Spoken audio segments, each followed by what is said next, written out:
13 on your sidelines. Your team, your turf. Witness high school football. The games, the grit, the glory. Jacob Seuss, 13 on your sidelines. Sponsored by Rant Insurance.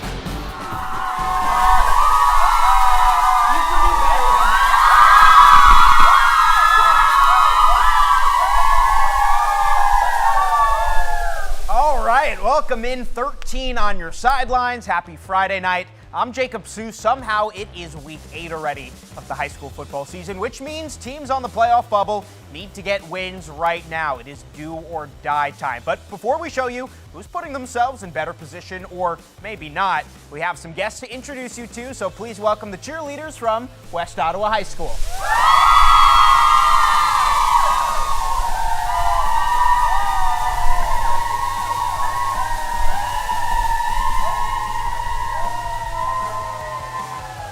All right, we got plenty of action tonight, so let's get right to it. Muskegon has qualified for the playoffs each of the last, get this, 23 seasons. But this year, the Big Reds had a tough schedule, including a Week 3 bye that's made it difficult for them to get the playoff points they need to qualify for the postseason. Tonight, they had a chance to improve that chance against 6-1 Byron Center. The big-time playoff implications. All right, we chose this one as our 13 on your sidelines game of the week. First quarter, the Bulldogs get on the board first via 5-yard quarterback keeper by Landon Tungate. 7-0, and the Minion, wait, you'll know what I'm talking about. Yeah, he was in the crowd and he liked it.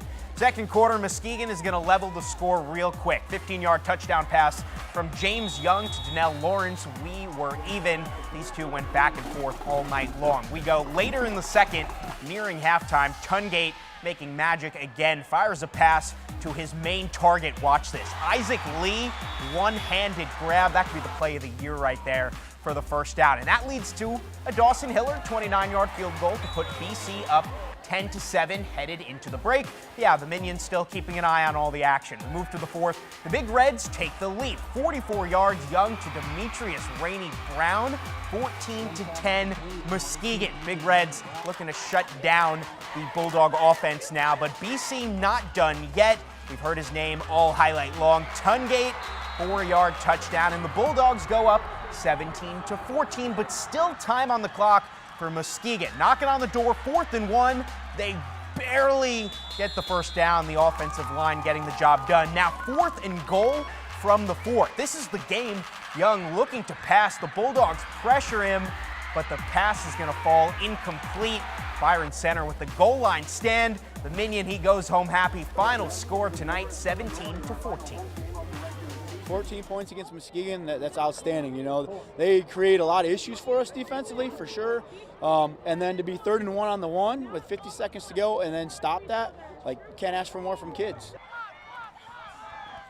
So now we move on where Saranac came into tonight with a 5-2 record and a pretty good chance of making the playoffs for the second straight season. But to get win number 6, the Redhawks would have to take down a conference foe that's been a thorn in their side. Pewamo-Westphalia has won 15 straight against Saranac dating back to 2010.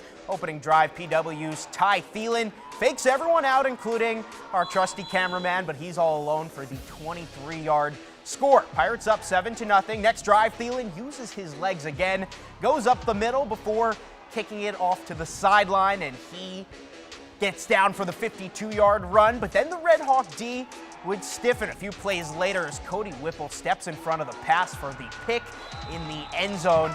The team needed that. We go late in the first. PW would fumble the handoff. Big Dyson Hesh would jump on it for Saranac. Turnover. The Red Hawks would get their offense going finally as Chase Stevens gets a big first down on the red zone, and just 2 plays later, Whipple would find Stevens once again over the middle, this time the 12-yard score, and we were tied at 7 in the second quarter. Thielen would get the Pirates on the board again before the half. 28-yard score around the right end as the Pirates win this one 33-28. Hopkins had won 5 straight coming into tonight, but the Vikings would find themselves in a tough non-conference battle with a 6-1 team from Decatur. These few have faced a handful of times, but Hopkins hasn't beaten the Raiders since 1983. Third quarter, Decatur on the 49, handoff to Brody Mead. he's going to take it all the way in for the score, make it a 12-0 lead. So we go to the second half, third quarter now. Hopkins working from the 25. Pass attempt here is going to be picked by the same guy, Brody Mead. He gets the offense the ball. So we go later on in the third. Vikings looking to make something happen on offense. Still, the pass is going to be picked off by, you'll never guess, Brody Mead, his second interception of the game. And this highlight was all Mead, so why don't we finish it off with one more. Fourth quarter, Decatur on the 6, handoff to who else? Mead takes it in for his second touchdown of the game. Take that with 2 picks. Mead 18, Decatur nothing. Northview came into tonight on top of the OK Black, but if Holland Christian could beat them, it would create a 3-way tie for first between these two teams and Grand Rapids Catholic Central. Our producer Matt Gard saw our Northview square off with the Maroons. Yeah, Jacob, historic night at Wildcat Stadium as they look to go 8-0 for the first time since 1970. These two teams had only ever faced off once before this contest. Wildcats up 21-20 in the third when Will Senura hits the Jets. 35-yard run gets the Cats down to the 1-yard line. Senura would score later to make it an 8-point game. The Maroons would get a chance to tie it up, possibly. Evan Aberger gets it down to Simon Grotenheist to put them inside the 15. And we go to the fourth. This is the same exact drive. Aberger, he's going to get flushed out of the pocket, and Colin Gessner is going to chase him down in the backfield for the sack.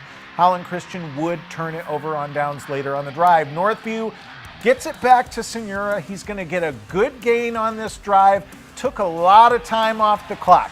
And that is going to make the Detroit Lions Coach of the Week, Ryan Oshnock, right there, quite proud. Senura would later put it in on the drive. Here it goes.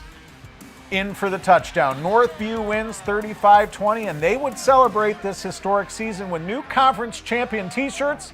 Congratulations. Back to you, Jacob. Matt, I think we need one of those shirts for the studio. Also in the OK Black tonight, Grand Rapids Catholic Central traveled to Memorial Field to face East Grand Rapids, their first time meeting since 2016.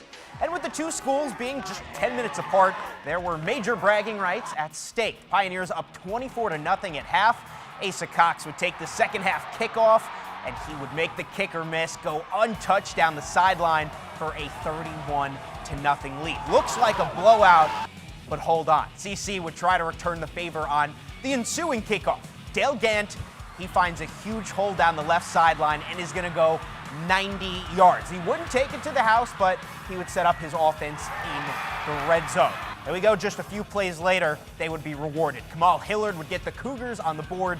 9-yard touchdown run, and it was 31-7. We jump to the final minute. Cougars trying to come back as the freshman Odin Spencer finds Jamie Williams. Check out this catch from 15 yards out. That would make it 31-28. 28 unanswered points. 31 seconds left. Cougars need to get the onside kick, but Zach Caswell jumps on it for East Grand Rapids. Pioneers hang on to get the win. They are playoff bound, 31-28.